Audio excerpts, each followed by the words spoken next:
nós mulheres representamos 52% do eleitorado brasileiro e apenas aproximadamente 10% dos cargos eletivos. Será que nós nos fazemos representar? Não. Somos uma maioria invisível. A mulher representa 52% do eleitorado e só possui aproximadamente 10% de representantes no parlamento e no executivo. Eu tive a curiosidade de trazer aqui um panorama do estado do Ceará. Nós temos aqui, no Poder Executivo Estadual, temos aqui a paridade de gênero. O governador é homem e a vice é mulher. Prefeitura da capital, são 2 homens.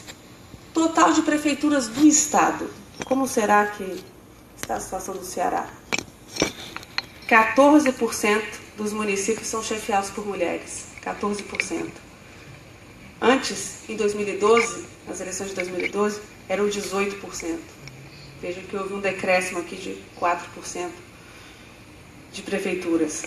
Na Câmara dos Deputados, 22 deputadas. Isso representa 9,09% de mulheres. Na Assembleia Estadual, 15% de mulheres.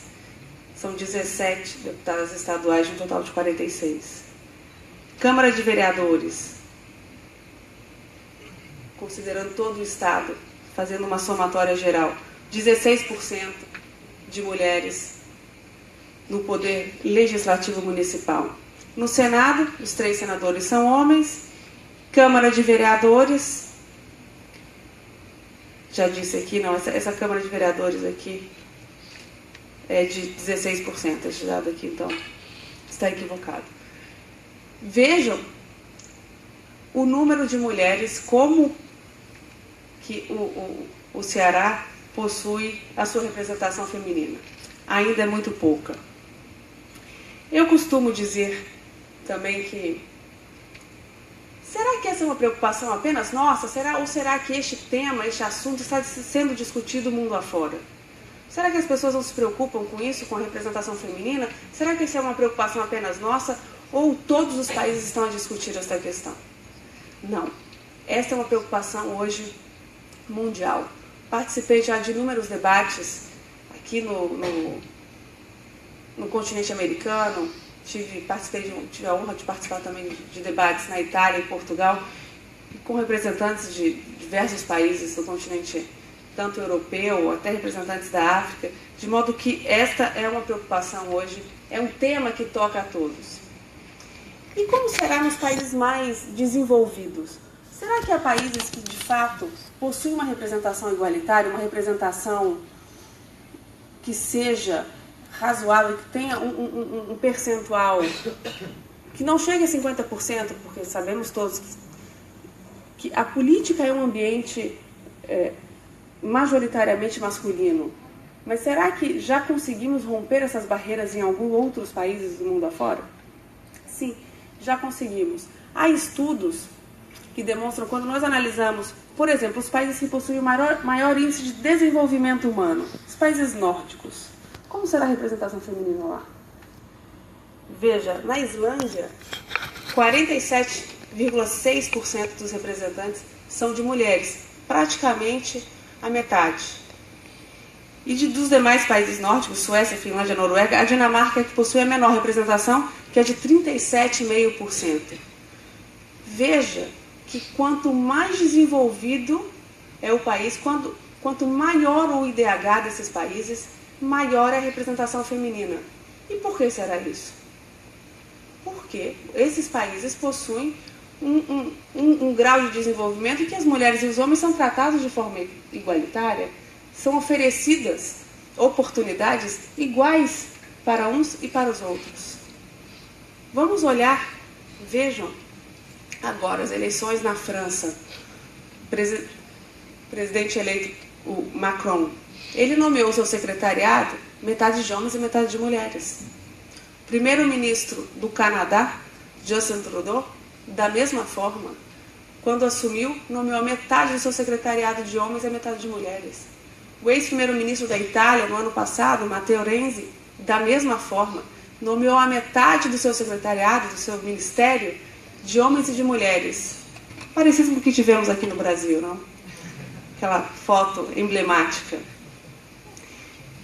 Reparem que são representantes de uma nova geração. Esses 3 exemplos que eu citei são representantes, eles estão na casa dos 40 anos. O Macron não tem nem 40. Os outros, um tem 42, o outro 44. O Macron acho que tem 39 anos. 39, não é? Ou seja, é a nova geração que está chegando com uma nova mentalidade. Por isso eu acredito que a chegada da mulher na política representa a renovação da política. É importante que nós passemos a enxergar essa mudança que ocorre não só no Brasil, mas no mundo inteiro. A mulher ela começa a conquistar o seu espaço na medida em que o país possui um índice de desenvolvimento humano mais desenvolvido e na medida em que as novas gerações vão chegando e ocupando os espaços de poder. Esses 3 exemplos são absolutamente emblemáticos, recentes, com jovens líderes que chegam e trazem essa representação igualitária. Justin Trudeau, quando assumiu e nomeou seu secretariado, foi indagado por um jornalista sobre por qual razão ele estava a nomear ele a metade do secretariado de homens e metade de mulheres. E ele respondeu espantado, mas como assim? Porque nós estamos no século XXI. Qual a surpresa? O presidente Obama, na sua gestão, nomeou 2 membros para a Suprema Corte norte-americana. 2 mulheres, Sotomayor e a outra, me fugiu o nome. Mas enfim, 2 mulheres. Como já há uma mulher na Suprema Corte norte-americana, já havia a Miss Ginsburg, Ruth Ginsburg, e a Suprema Corte norte-americana possui 9 ministros, com a nomeação das 2, houve ali então 1/3 da Suprema Corte norte-americana então formada por mulheres. Quando foram nomeadas essas 2 novas ministras, fizeram uma entrevista com a Ginsburg e perguntaram para ela se ela estava feliz agora com a chegada de 2 mulheres à Suprema Corte norte-americana. E o que ela achava dessa situação. E ela responde, não, estou muito feliz. Mas a senhora está satisfeita? Então, não estou satisfeita. Eu estarei satisfeita quando os 9 representantes, os 9 ministros forem mulheres. Mas como assim? Mas por que isso? E ela devolveu a pergunta ao jornalista. Você nunca fez essa indagação, você não teria essa surpresa se os 9 representantes fossem homens. Agora, a partir do momento que você passa a ter uma maioria ou uma totalidade da bancada de mulheres, isso ainda choca. Isso ainda nos surpreende.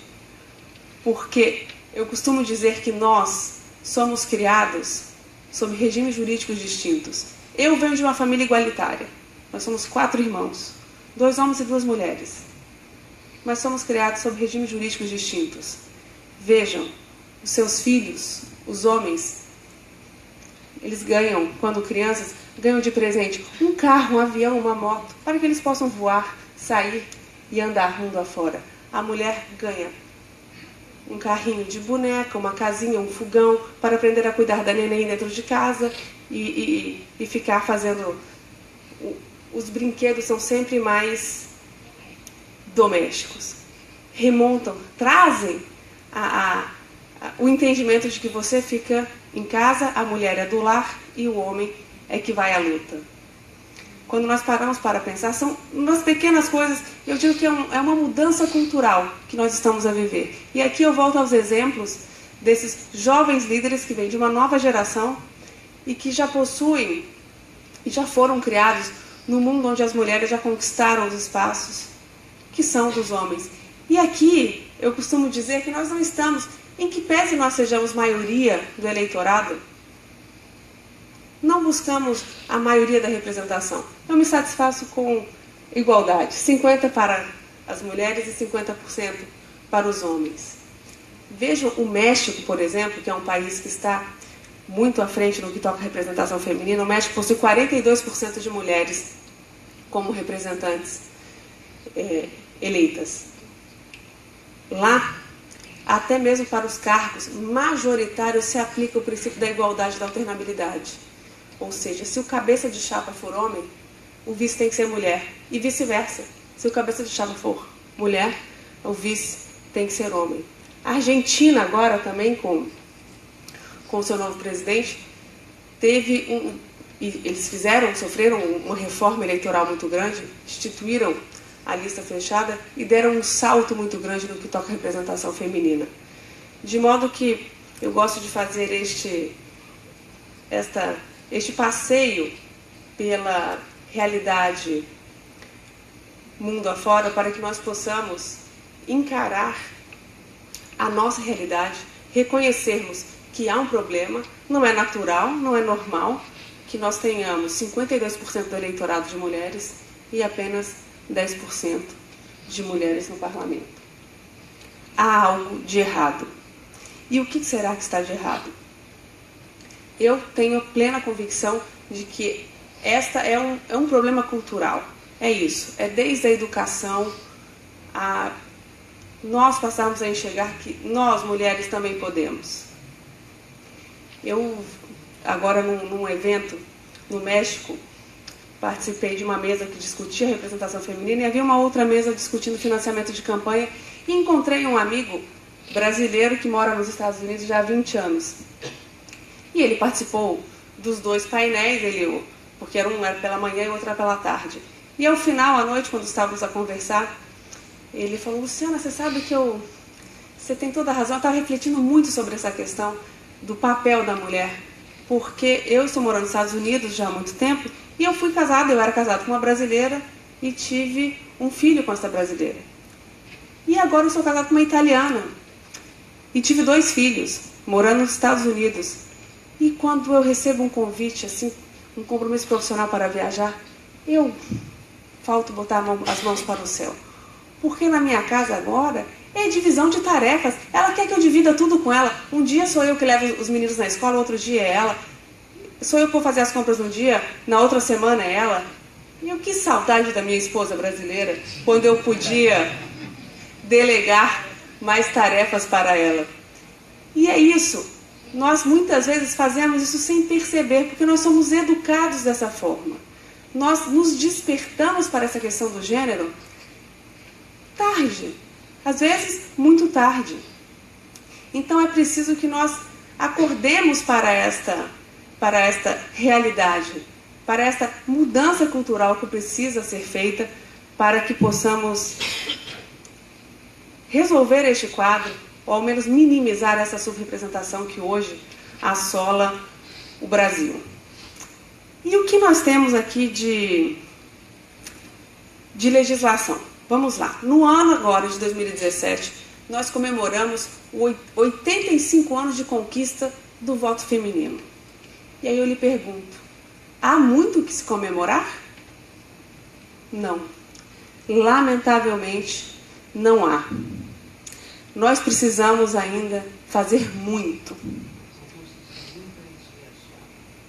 Candidaturas laranja, veja, ainda lutamos para fazer com que a nossa lei, que reserva uma cota para a representação de gênero, seja adequadamente preenchida. Vou chegar lá. Portanto, nós temos hoje no nosso ordenamento jurídico 3 dispositivos legais que buscam incrementar a participação feminina na política. São eles: a reserva de cotas de 30%, prevista no artigo 10, parágrafo 3º da Lei 9.504. Temos, na Lei dos Partidos Políticos, o dispositivo que trata da reserva do fundo partidário, destina ao menos 5% para o incentivo da participação da mulher. E, também na Lei 9.096, um artigo que determina que a propaganda partidária reserve ao menos 10% para suas candidatas femininas, para suas filiadas, para incentivar e conclamar a mulher a participar da política. E como está sendo feita a aplicação desses dispositivos? De maneira caótica. Já caminhamos muito, mas ainda falta um longo trajeto. Vejamos aqui, a Lei 9.504, o artigo 10. Eu tenho que pegar aqui a redação para vocês. É tanto papel que a gente acaba se perdendo. E aí eu não leio nada, e não adianta nada trazer esses papéis. Mas vamos lá. Veja, tá vendo? Não sei nem mais onde é que está esse papel. A Lei 9.504, artigo 10, parágrafo 3º. Quando que surge a reserva de cotas no ordenamento jurídico brasileiro? Ela não surge com a Lei 9.504, em 1997. Ela surge antes, em 1996, com a Lei 9.100. Como era, então, com a Lei 9.100? A Lei 9.100 destinava 20% de reserva de candidaturas para cada gênero, sempre, por óbvio, para a mulher. Logo no ano seguinte, 1997, quando foi criada e instituída a Lei das Eleições, a Lei 9.504, houve uma mudança e muitos ficaram felizes. Puxa vida, agora mudou de 20% para 30%. Que grande conquista! Ledo engano. A Lei 9.100 determinava que os partidos políticos poderiam lançar até 100% do número de vagas que estavam disputando, mas desse número de vagas deveriam reservar 20% para as mulheres. Ou seja, se ele poderia lançar 10 candidatos, 2 tinham que ser mulheres. E o que a Lei 9.504 traz? Ela aumenta o número de candidaturas. Cada partido político ou coligação passa a ter o direito de lançar até 150% de candidatos do número de vagas a preencher. Portanto, se eram 10 vagas a preencher, eu poderia lançar 15 candidatos. E desses 15, eu tenho que reservar 30% para as mulheres. Ou seja, 30%. Esse aumento de 20 para 30, ele surge por uma razão, porque os partidos e as coligações passaram a poder lançar mais candidatos. Então, o incremento, o aumento, não foi significativo. E mais, para alguns municípios, os partidos poderiam lançar até 200% dos candidatos. Ou seja, então eles poderiam lançar mais candidatos homens, de modo que esses 10%, que passou de 20 para 30, não teve um grande impacto.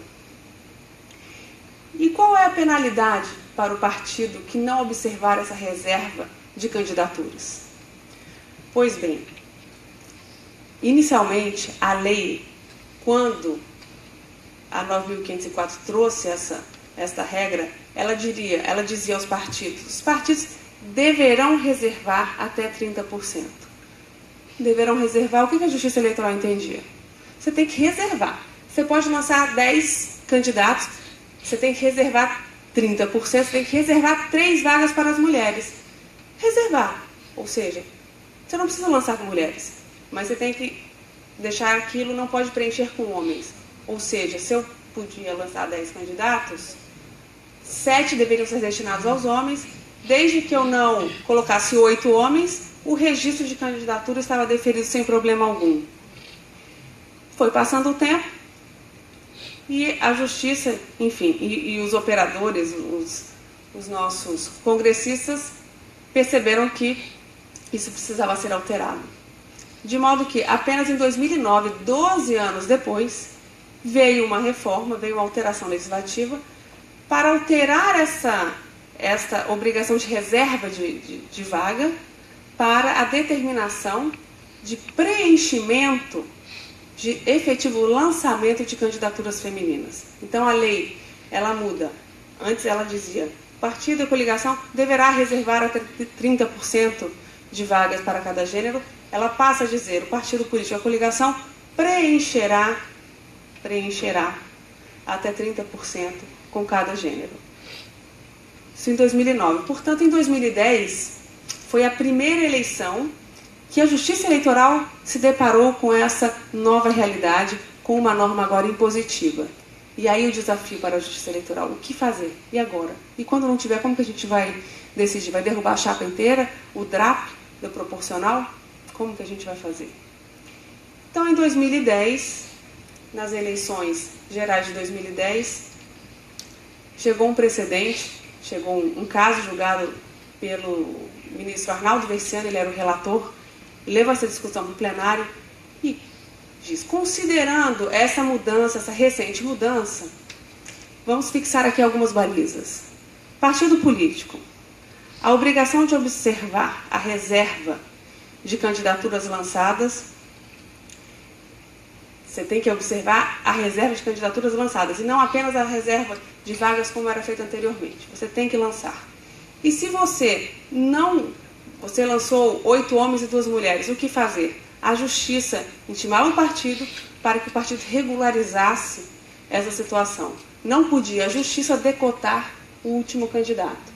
A Justiça, nós entendemos que os partidos é que deveriam fazer essa adequação. E também entendemos que, se houvesse uma justificativa plausível, o partido poderia apresentar essa justificativa para que a Justiça analisasse.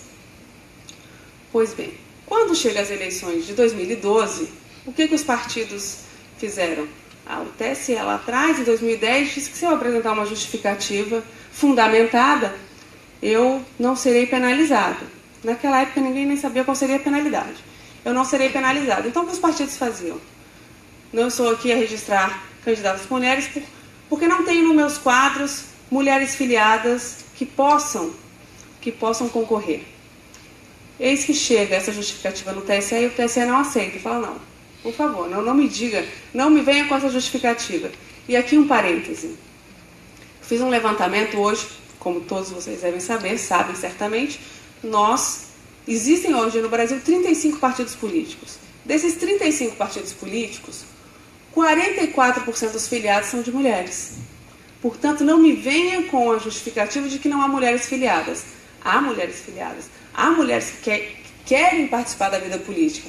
Agora, os partidos é que não estão dispostos a abrir as portas, nem sequer uma frestinha, para que essas mulheres participem de uma forma competitiva, de uma forma realista, dos pleitos eleitorais. Pois bem, então, em 2012, essa discussão chega ao TSE, e o TSE entende que, da mesma forma, mantém esse entendimento de que a Justiça Eleitoral não pode decotar, os partidos políticos têm que fazer a adequação, mas que não é toda e qualquer justificativa que será aceita. Portanto, a gente ainda aceitava algumas justificativas. E, em relação às eleições de 2012, houve uma mudança importantíssima, porque até essas eleições nós entendíamos que a única forma de você levar para a Justiça o conhecimento de que havia ali candidatas fictícias, candidatas faz de conta, era por meio da ação de impugnação de registro de candidatura. Aquela prevista tem um prazo de 5 dias após o registro para ser apresentada. E o que ocorre na realidade? Ninguém sabe, no prazo de 5 dias após o registro, que aquelas candidatas não são candidatas, que elas estão ali apenas para cumprir este papel fictício, apenas para fazer uma fraude. Porque o que é a fraude? A fraude é a falsa representação da realidade. Então, é uma fraude que os partidos fazem quando eles incluem uma candidata que não são merecedoras sequer do seu próprio voto. As famosas candidatas laranja. Portanto, em 2012, chegou um caso do Piauí ao Tribunal Superior Eleitoral, e essa história é sensacional, porque um grupo, 2 grandes advogadas, a doutora Kalima conhece também, a doutora Margarete Coelho, que hoje é vice-governadora, inclusive, do estado do Piauí, e a doutora Geórgia, elas fizeram uma experiência com a Justiça Eleitoral. Vamos ingressar com todas as ações possíveis para ver como a Justiça irá prestar a jurisdição. Entraram com uma ação de impugnação de registro de candidatura, já fora do prazo, porque só descobriram, algumas candidatas procuraram o Ministério Público para dizer, veja, eu nunca fui candidata, fraudaram ali a minha assinatura, eu não votei em mim mesma, levaram essa situação para o Ministério Público e para alguns partidos também, de modo que fizeram então ação de impugnação de registro de candidatura já fora do prazo, entraram com uma ação de investigação judicial eleitoral, entraram com uma ação de impugnação de mandato eletivo e com recurso com expedição de diploma. Vamos ver, alguma tem que dar certo, não é possível. Eis que essa discussão chega no TSE já em 2013, ou no início de 2014, nós decidimos isso. Inicialmente, o ministro Henrique foi relator, que a relatoria se distribui ali por municípios, e por estado, o ministro Henrique estava com o Piauí, chega a primeira ação de investigação, ação de impugnação de registro, foi proposta fora do prazo, de modo que essa não teve o menor sucesso. Agora, a ação de investigação judicial eleitoral, inicialmente o ministro Henrique julgou, dizendo que a decisão do Tribunal Regional estava correta, que era incabível, porque o único meio possível de se impugnar, de se questionar essa fraude, era na ação de impugnação de registro de candidatura.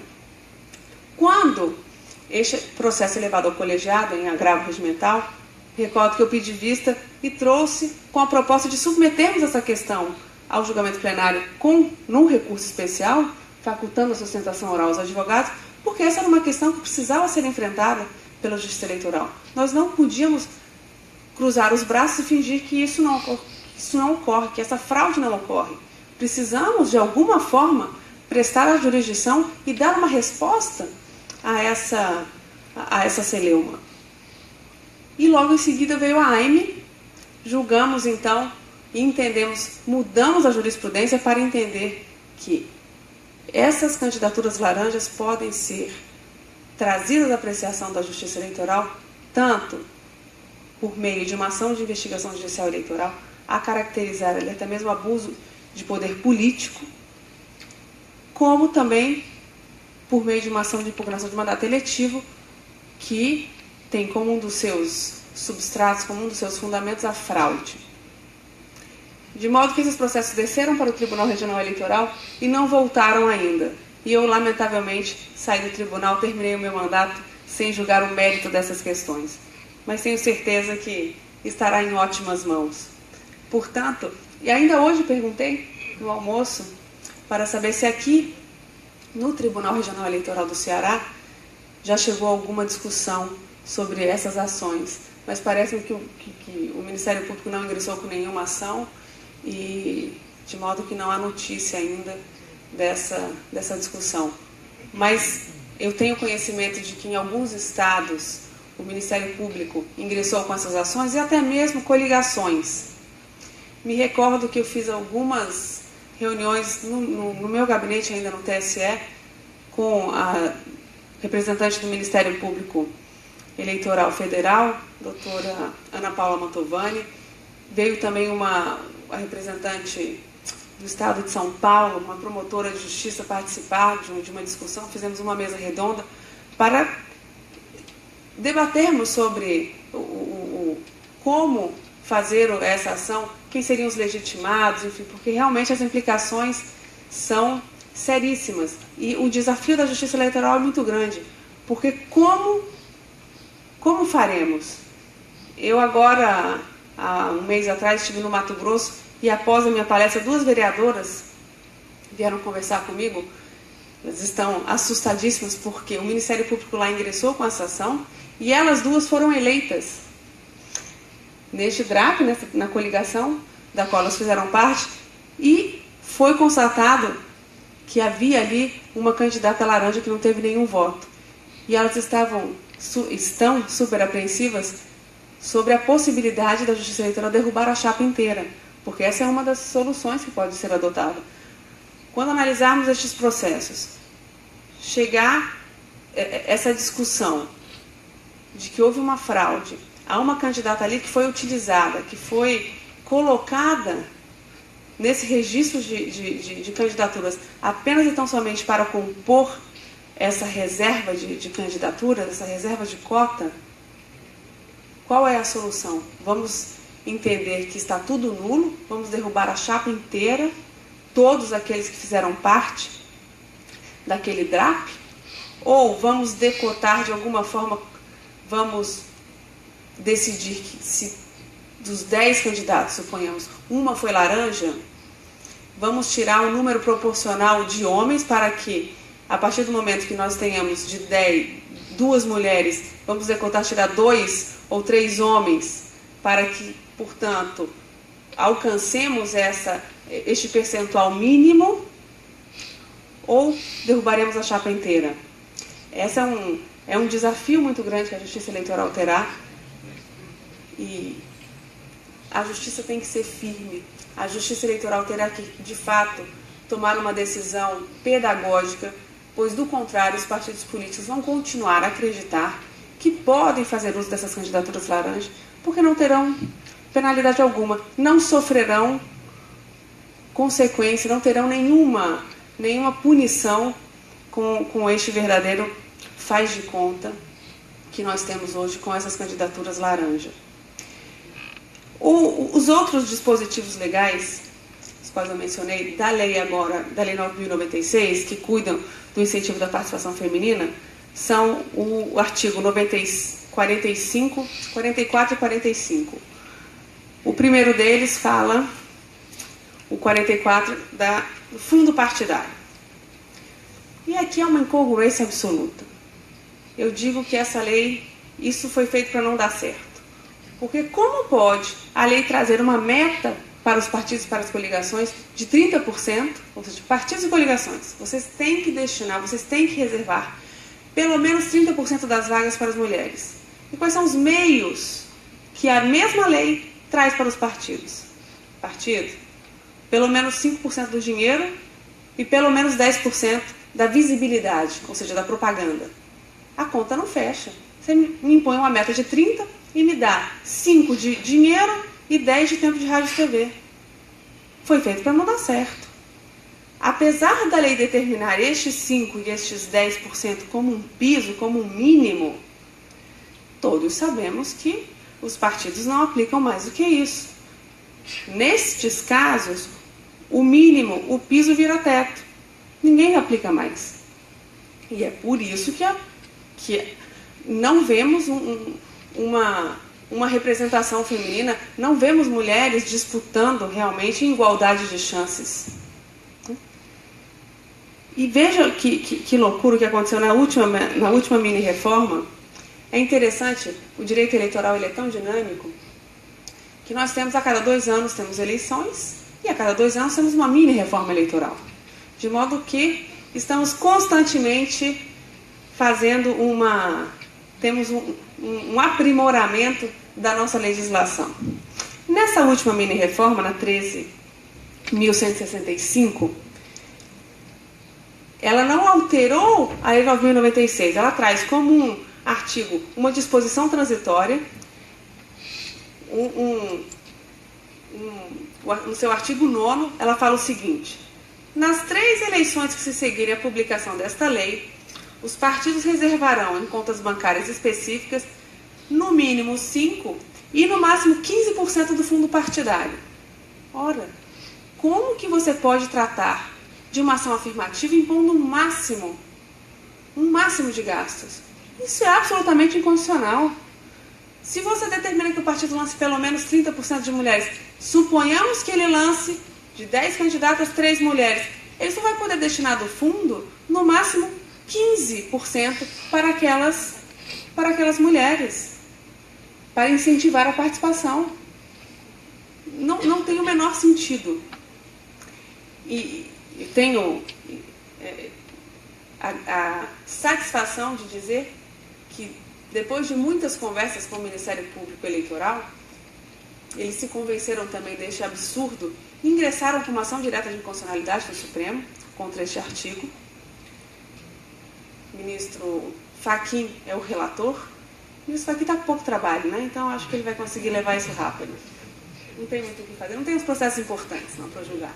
Então esse aqui é o mais importante. Vamos ver se ele leva isso logo.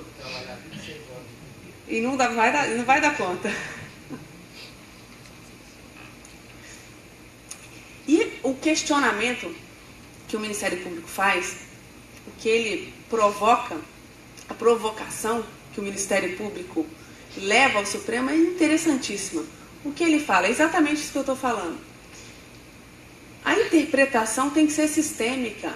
A partir do momento que você determina 30% de candidaturas, de candidatas, tem que ser 30% do dinheiro e 30% de rádio e TV. Não há que se falar em 5 e 10. Porque senão é isso, é uma interpretação, é um sistema. A gente não vive, as candidaturas elas não estão separadas do fundo partidário e do tempo de propaganda de rádio e TV. Portanto, entendem que esta lei, falam que essa alteração ela é manifestamente funcional, porque você não pode jamais impor um teto para uma ação afirmativa, você impõe sempre um piso, você traz sempre um mínimo, mas jamais um máximo, e que a partir do momento que há um dispositivo legal que impõe como uma ação afirmativa para um amadurecimento da nossa democracia, do sistema representativo, de 30% de reserva para cada gênero, você deve destinar também 30% do fundo partidário e 30% da propaganda de rádio e TV. Vamos aqui aguardar o julgamento desta ação, certamente será muito interessante. E no que toca ao fundo partidário, como que a Justiça Eleitoral vem decidindo? Julgamos agora, recentemente, as prestações de contas de todos os partidos políticos, as prestações de contas anuais do ano de 2011. Porque a Justiça Eleitoral tem um prazo de 5 anos para julgar as prestações de contas, portanto, do ano de 2011, elas foram apresentadas em 2012 e agora nós estamos a julgar essas contas de 2011. Desaprovamos as contas de todos os partidos no que toca a destinação de pelo menos 5% do fundo partidário para a implementação da representação feminina. Nenhum partido conseguiu comprovar a destinação desse montante para seu devido fim. E o último dispositivo legal do nosso arcabouço normativo que traz um incentivo à participação da mulher é o artigo 45, que fala da propaganda eleitoral. Tivemos aqui uma alteração para esclarecer que a destinação da propaganda partidária, ela deve destinar essa reserva de ao menos 10%, tanto para a propaganda em bloco, como para a propaganda feita por meio de inserção. Porque antigamente, como não havia menção à inserção, os partidos falavam, não, a lei fala que eu só tenho que destinar 10% para a propaganda de bloco. A propaganda, as inserções, eu não preciso destinar. Então a lei veio esclarecer este ponto para dizer que não, você tem que destinar também para as propagandas que são feitas por meio de inserções. E aqui também há uma alteração jurisprudencial muito relevante. No começo do ano, agora em fevereiro deste ano, o Ministério Público, nós julgamos representações do Ministério Público contra os partidos no que toca à propaganda partidária. Eles suscitaram, desafiaram a Justiça a se manifestar sobre essa falta de destinação deste pelo menos 10% da propaganda partidária para as mulheres. E nós julgamos procedentes todas as representações, porque de fato eles não destinavam um mínimo de tempo devido.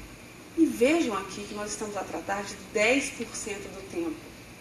Meu Deus, 10% é aquilo que quando nós vamos comprar qualquer coisa, nós pedimos um desconto.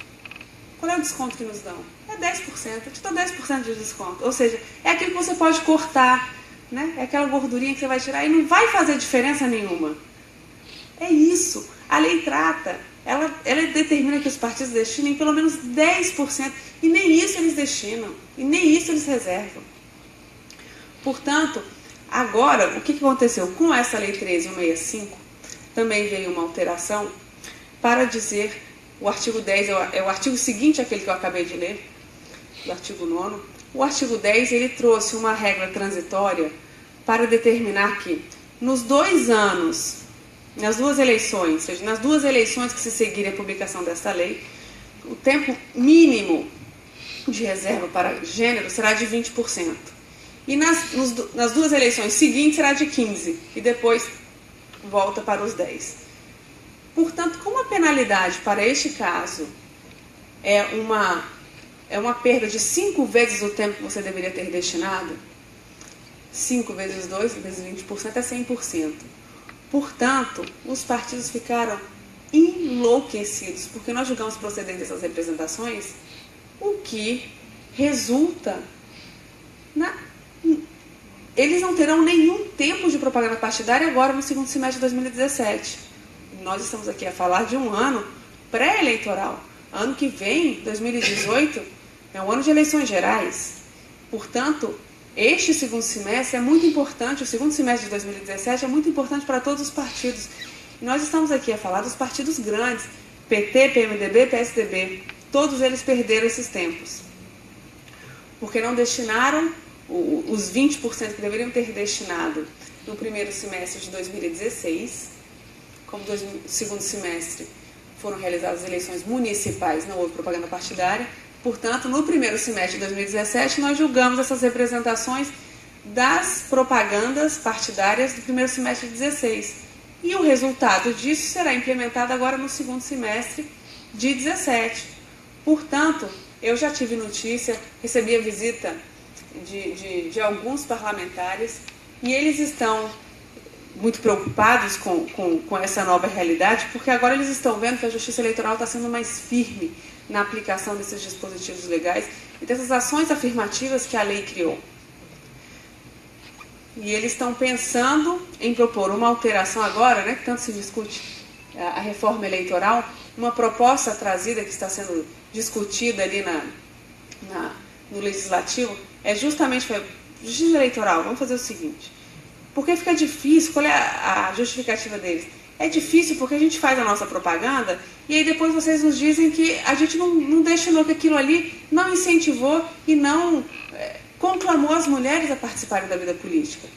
Então, se a gente alterar aqui a lei para dizer que pelo menos 30% do tempo de rádio e TV tem que ser destinado às filiadas de cada partido, atende à Justiça Eleitoral? Atende. De minha parte está resolvido. Eu não vou estar lá para julgar mais, mas nós discutimos ali dentre alguns ministros, com alguns ministros do tribunal, e a princípio eu penso que é um passo importante, porque se o partido destinar 30% para suas filiadas, é a solução. É justamente o que está sendo pleiteado no Supremo por meio dessa ação direta de inconstitucionalidade. Porque o que a mulher precisa é visibilidade, porque ela não é conhecida. Os partidos, eles pegam a propaganda partidária e colocam quem ali na propaganda partidária? Apenas os seus maiores líderes, os seus, que geralmente são homens. É claro que há mulheres. Vamos lembrar que nas últimas eleições de 2014, nós quase tivemos 2 mulheres indo para o segundo turno, né? Foi a presidente Dilma, quase a senadora Marina Silva foi para o segundo turno. Veja que emblemático. Mas depois, quando chegou mais perto, o candidato, o senador Aécio, subiu, passou a senadora Marina, de modo que nós tivemos um segundo turno paritário, um homem e uma mulher. Então, há mulheres na política brasileira. Agora, elas precisam conseguir um mínimo de visibilidade, de dinheiro do fundo partidário para fazer propaganda. Nessas discussões que nós tivemos com parlamentares sobre a reforma política, muitos deles falavam de uma forma muito aberta: ministra, mas sabe o que acontece? É porque não dá, como não tem mulher, a gente pega esse dinheiro que a gente tem que destinar para a mulher na época da campanha, e aí a gente faz o santinho. Aí mas a gente está falando que vai fazer o santinho para ela, mas a gente, sabe aquela dobradinha, bota o nome da mulher lá embaixo, e bota a foto do candidato, o nome, o número grande, e o da mulher está ali, ó, bem pequenininho. Mas aí a gente lança nessa cota que tinha que ser destinado para a mulher, porque não tem mulher.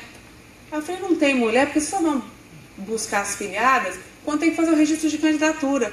Vocês incentivam, vocês abrem espaço no corpo diretivo dos partidos políticos. Vocês têm pelo menos 30% de mulheres? Não tem. Não tem. Os partidos não têm. Uma outra decisão muito importante do TSE, no que toca a essa vida, né, intrapartidária, foi a tentativa nossa, nós estamos aqui a tentar trazer um mínimo de democracia para dentro dos partidos. Porque as agremiações, elas são as maiores defensoras da democracia, mas é da porta para fora. Da porta para dentro impera o coronelismo. Impera, o partido é meu. Eles carregam o partido assim, embaixo do braço. Como? Não tem diretórios.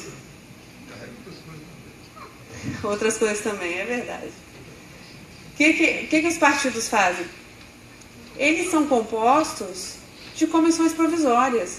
E comissões provisórias ficam se renovando eternamente. Ou seja, o provisório do dicionário deles é diferente do meu. Provisório no meu dicionário é algo que tem um tempo certo, né? Para se terminar. No deles, não. Eu acho que está trocado. Provisório é definitivo e definitivo é provisório no deles. Só pode ser isso. O dicionário que é distribuído para os partidos políticos. Portanto, nós fizemos uma resolução para disciplinar a criação dos partidos políticos e lá inserimos um artigo que impõe um prazo limite de funcionamento para essas comissões provisórias, de 120 dias. Se em 120 dias a comissão provisória não se transformar num diretório, ela está extinta.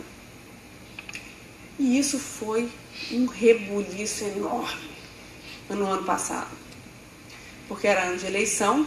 Essa resolução nós votamos em 2015, com aplicação futura já para que os partidos pudessem se adequar em 2016. Só que quando chegou em abril de 2016, que era quando ela ia passar a vigorar, os partidos todos foram ao Tribunal Superior Eleitoral pedindo para que nós postergássemos a aplicação e a efetividade desse dispositivo, porque não haveria um tempo hábil para inúmeras comissões provisórias se transformarem em diretórios, inclusive partidos grandes que estavam disputando capitais de Estado não teriam tempo e candidatos que estavam bem cotados, de modo então que nós postergamos a aplicação deste artigo da resolução para o início de 2017, para o 1º de abril de 2017. Aí a data não foi boa, né? 1º de abril já da mentira. Aí não deu certo. Aí eles foram pedir para a gente de novo postergar, de modo que agora passou para agosto. Essa data não foi bem escolhida.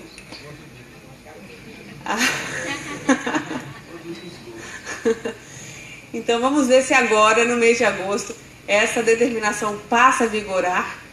E eu tenho absoluta convicção de que a partir do momento que os partidos sentirem que, de fato, as comissões provisórias não serão renovadas, que eles terão que instituir os seus diretórios por uma forma democrática, ou seja, com a eleição dos filiados ali daquela municipalidade, daquele estado, essa realidade vai começar a mudar, porque a representação feminina ela começa na base, no município, com aquela líder comunitária que está ali preocupada com a mulher, por sua natureza, ela é mais generosa, ela é mais preocupada, ela tem a natureza mais, até da maternidade, ela de cuidar, né, de cuidar das pessoas. Então, eu acredito que essa mudança pode trazer consequências muito, muito frutíferas para o incremento da participação da mulher na política. Pois bem, eu acho que a minha... Já falei demais aqui, 1 hora. Tentei cronometrar aqui para não passar muito, para não cansar os senhores, mas já percebi aqui pela minha garganta que eu já falei um pouco demais. Portanto, eu gostaria apenas de fechar, de concluir este meu bate-papo com essa provocação. Realmente, se eu conseguir fazer com que todos vocês saiam daqui hoje com esta reflexão: por que será que o Brasil, que nós temos uma representação feminina tão pequena? A mulher, ela é aquela maioria invisível, que não é maioria. Nós representamos 52% do eleitorado e temos aproximadamente 10% apenas de representação no parlamento. Por que será isso? Será que nós, mulheres, não confiamos, não votamos em mulheres? Por quê? Pensem sobre a renovação da política, sobre como essas novas gerações, não é no Brasil, veja, são em países desenvolvidos, em países que possuem um índice de desenvolvimento humano grande, no qual nós devemos nos mirar, devemos buscar este tipo de representação também. Portanto, penso que chegou a hora, é passada a hora de escrevermos um capítulo novo na história da representação política brasileira. E este capítulo novo passa necessariamente por um incremento, por um aumento da representação feminina nos cargos de liderança, seja no executivo, seja no legislativo. Muito obrigada.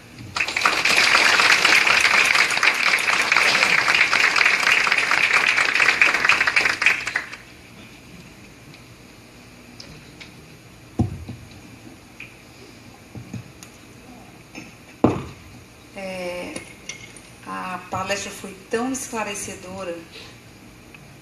Não chegou aqui nas minhas mãos alguma pergunta por escrito? Alguém tem? Ah, olha lá. Tem, olha aí.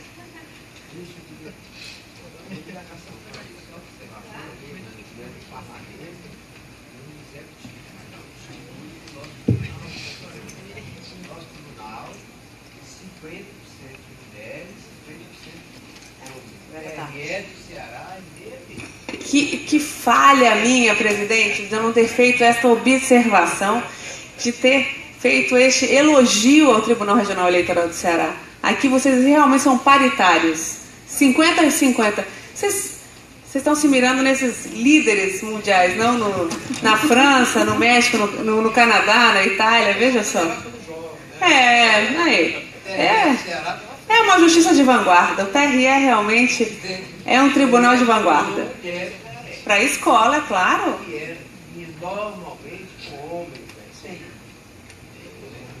Mas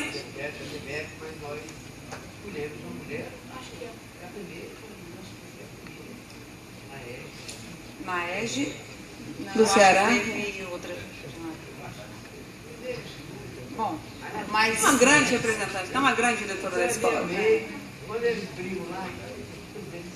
Muito bem, presidente.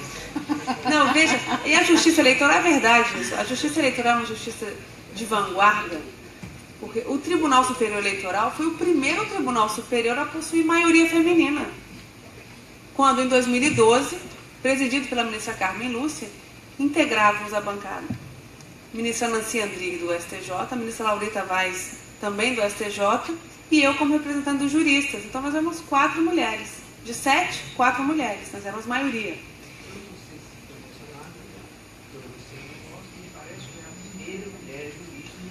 A primeira mulher jurista, exatamente. Está vendo? 2011. Do TSE. Está vendo? Responsabilidade enorme representar essas advogadas todas, doutora Camille. Veja, mas eu tenho certeza que ela também representa as mulheres muito bem aqui no TRE do Ceará. Bom, eu vou ler aqui a primeira pergunta, doutora Luciana, é do Valdeci Braga, que é juiz eleitoral da 45ª Zona Eleitoral, com sede em Massapê. Você não acha que o receio das mulheres na política brasileira teve sua acentuação com a vasta quantidade de notícias de corrupção dos nossos representantes no parlamento e no executivo? Eu acho que não, porque essas notícias, elas estão vindo à tona de um passado muito recente. Né?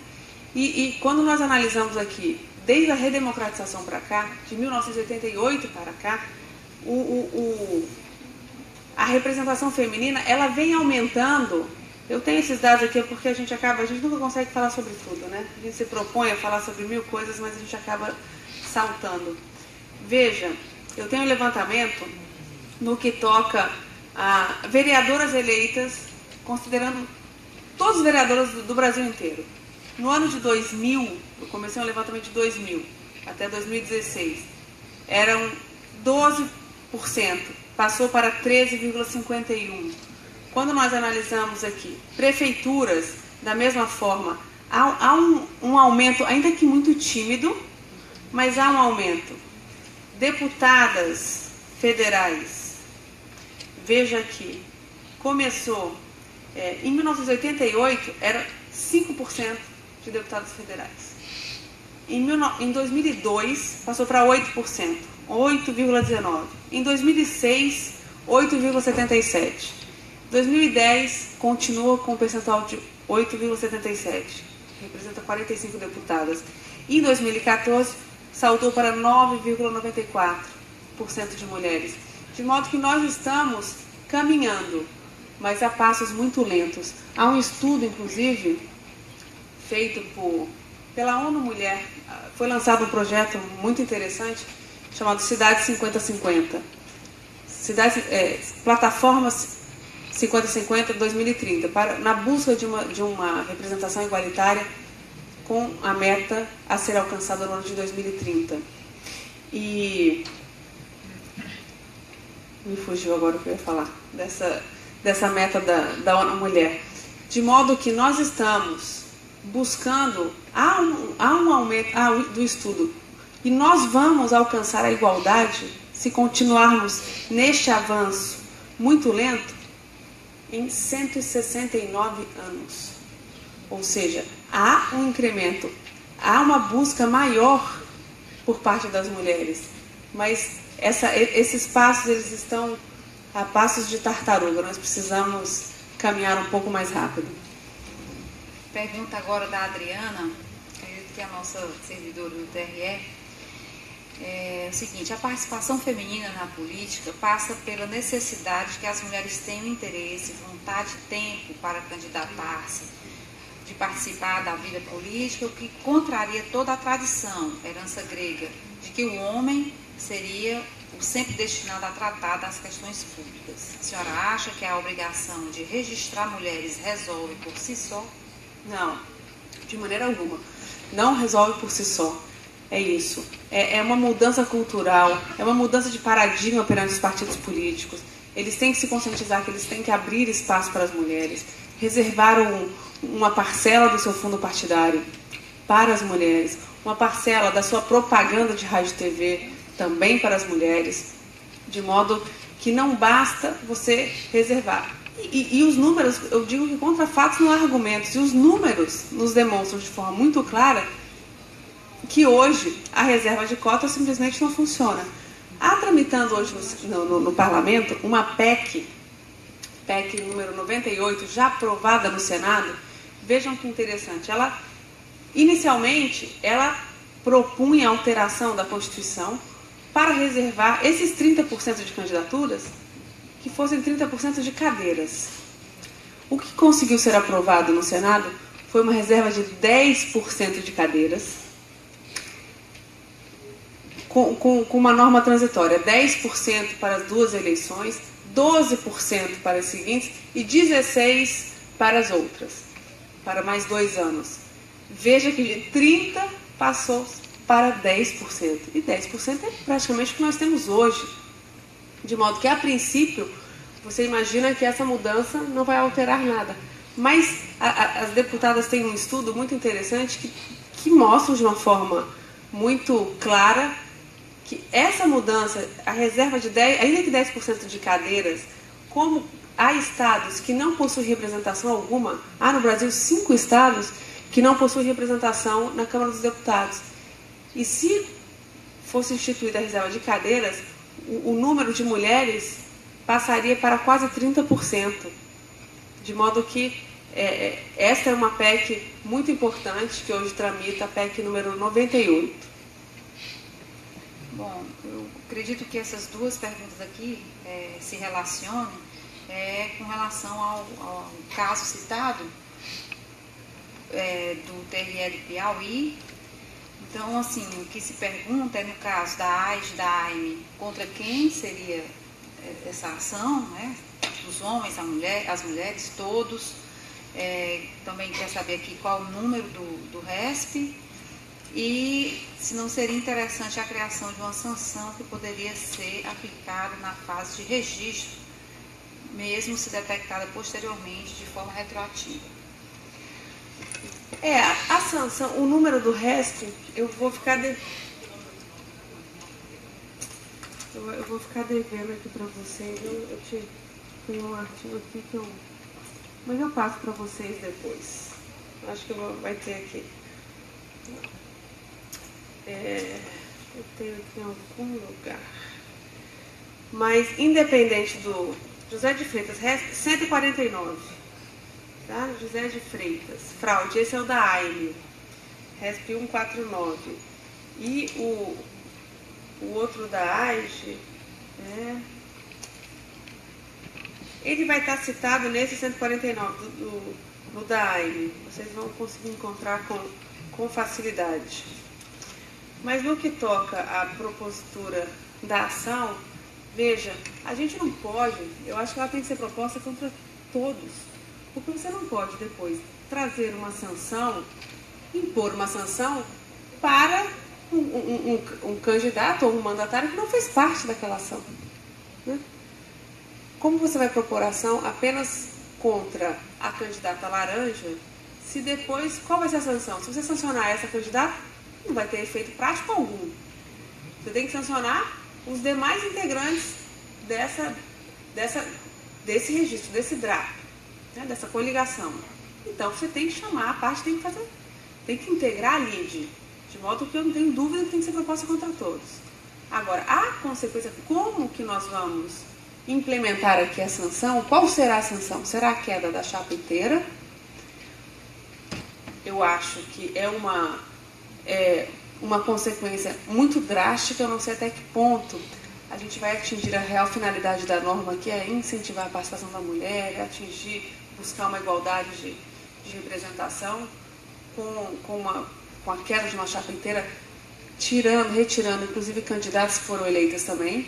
Eu acho que o mais razoável seria pensarmos numa forma de decotar, de retirar proporcionalmente os candidatos, considerando a saída dessa candidatura laranja da chapa, quantos % passam a ser necessários de homens, quantos homens precisam sair para que, com as candidatas que remanesceram, nós tenhamos a representação atendendo a este percentual trazido pela lei.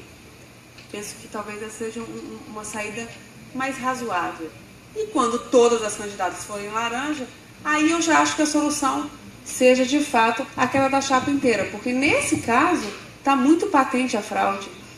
Né? Será que nenhuma dessas mulheres sabiam? Claro que sabiam. Se todas as candidatas não tiveram voto algum, é óbvio. Né? Eu acho que, claro que a gente não pode julgar por presunção. Claro que não pode, é óbvio que elas sabiam.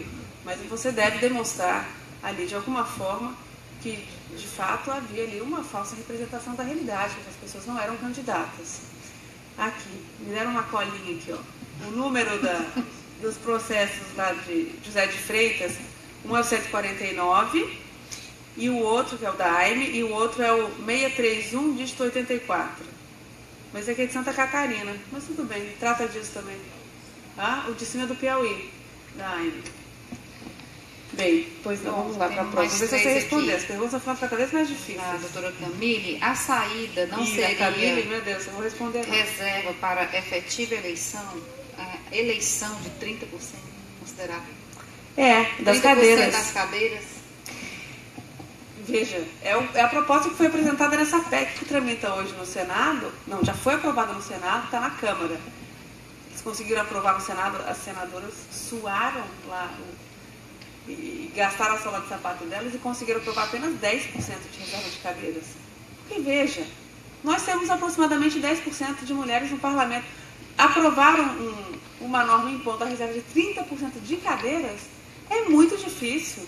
É muito difícil. Ninguém quer perder o poder. Ninguém quer deixar a cadeira para outro sentar. Eu vou levantar e vou deixar você sentar aqui, né, para exercer o poder. É muito difícil, tanto que não conseguiram. Eu acho que seria o mais correto e mais razoável. Mas hoje, isso foi tentado agora, nessa legislatura, e lamentavelmente não conseguiram. Agora, eu penso que a lista fechada, se passar essa proposta trazida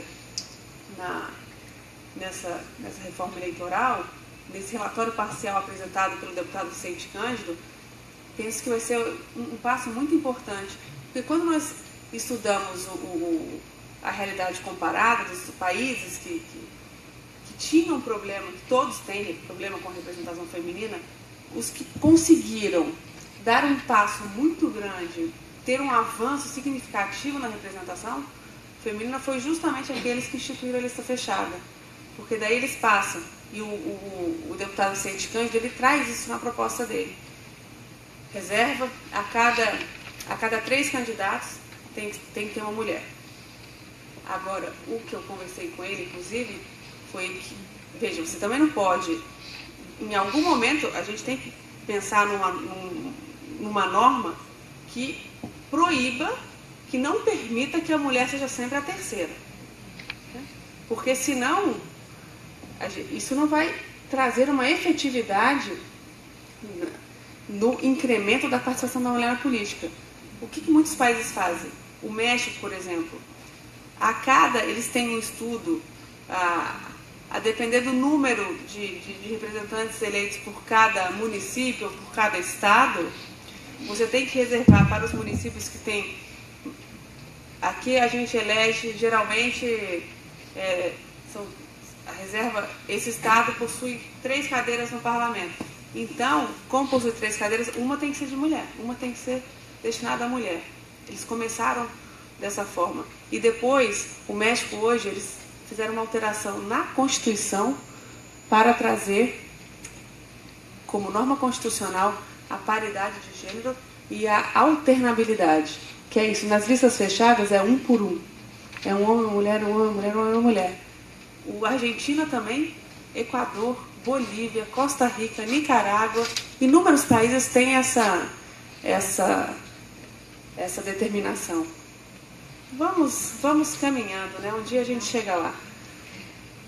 Espero que não dure mais 100 169 anos, né? Espero que seja um pouco antes. Como o TSE tem se posicionado para garantir a efetividade do cumprimento da lei que reserva o percentual destinado ao estímulo à participação feminina na propaganda partidária? O posicionamento do TSE. Foram essas decisões. Agora, no mês de fevereiro, nós julgamos representações propostas pelo Ministério Público Eleitoral e decidimos que os partidos que não destinaram o tempo que deveria ter destinado, eles irão perder, eles serão sancionados. Como? Com a perda de 5 vezes o que eles deveriam ter aplicado. Portanto, alguns partidos não terão nem 1 minuto sequer de propaganda partidária no segundo semestre de 2017. Porque tivemos uma discussão muito interessante, foi o seguinte, partido, vamos fazer as contas aqui com 10 que fica fácil. O partido tem 10 minutos de propaganda partidária. Portanto, eles tinham que destinar 1 minuto para o incentivo à participação feminina. Com essa norma transitória trazida pela 13165, que impõe a reserva de 20% para as 2 próximas eleições, ele, no primeiro semestre de 2016, ele tinha que ter destinado 2 minutos desses 10 para o incentivo da participação da mulher. Se ele destinou 1 minuto e meio, nós entendemos que ele descumpriu a norma. Pouco importa se ele destinou 1 segundo ou se ele destinou 1 minuto e quase 2, 1 minuto e 50 segundos. Não. Ou ele destina os 2 minutos, ou ele vai ser sancionado com a perda total. Portanto, se ele destinou menos do que 2 minutos que a lei impôs a partir do primeiro semestre de 2016, ele perderá este tempo vezes 5. Como é 20%, 20 vezes 5 é 100% do tempo. Ele não terá, portanto, nem 1 minuto de propaganda agora no segundo semestre de 2017. Essa certamente será a sanção. Não, veja que como, se nós pararmos para refletir, as propagandas partidárias agora, que nós estamos assistindo agora no começo de 2017, como elas já mudaram. Nós já estamos a ver na prática o resultado dessa atitude do TSE. Já há propagandas incentivando a participação da feminina, conclamando as mulheres a participar da vida política. E isso me foi dito por inúmeros parlamentares, tanto homens como mulheres. Falaram, Luciana, você viu, você que tem essa bandeira aí, que luta tanto pela afirmação da mulher na política, você viu como as propagandas já mudaram? E é verdade, porque eles estão sabendo, hoje eles têm a certeza de que se eles não fizerem, se eles não observarem o que determina a lei, eles serão punidos. E é isso, é pedagógico. Ou você tem a certeza de que você vai ser punido, e aí sim você passa a agir de acordo com a lei, ou do contrário, você fica fingindo que não vê e continua com aquela sua forma de se portar diante da realidade. Isso é muito claro, né? Ou você impõe uma sanção, ou ninguém cumpre o que a lei determina. Nós vamos acreditar que esse partido não vai ter a propaganda dele, não, né? Vamos acreditar. Vamos. Para outra, com recurso, aí desmancham tudo. Vamos acreditar. Vamos acreditar. Isso. Bom, como moderadora, eu vou ler as 2 últimas perguntas, porque amanhã nós temos que estar aqui cedo, né? E tem muitos ainda outros temas que precisam ser debatidos. Então, eu vou ler as 2 seguidas. Também há tentativas de fraudes no cumprimento dessa legislação. E a outra a lista fechada não facilitaria a burla eleitoral para que mulheres ligadas por laços de afetividade com políticos atuais viessem a substituí-los? Vamos lá, deixa eu ver aqui então por partes. A tentativa de fraude no que toca ao cumprimento da propaganda, será? Ah, tá.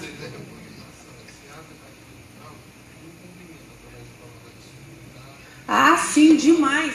A justiça, nós julgamos irregulares inúmeras propagandas se fazia o seguinte: não, veja, eu estou destinando o tempo para a mulher. Quem está apresentando o programa é uma mulher. Foi uma mulher que apresentou por 2 minutos. Quer dizer, era uma atriz, até era uma atriz que não era, né? Estava ali só lendo um texto. Então, inúmeras eram as tentativas de fraudar realmente o intuito da lei. A gente a criatividade humana não tem fim, né? Então, isso existe muito. Não, nós estamos aqui a falar da violência doméstica. Isso daqui é propaganda para as mulheres. Você falar de violência doméstica, propaganda que incentiva a participação feminina? Julgamos um caso agora. Esse é um desses.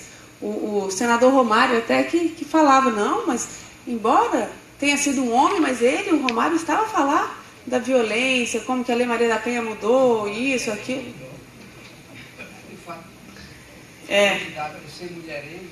Já influirá exatamente aqui, mas ele é um defensor das mulheres.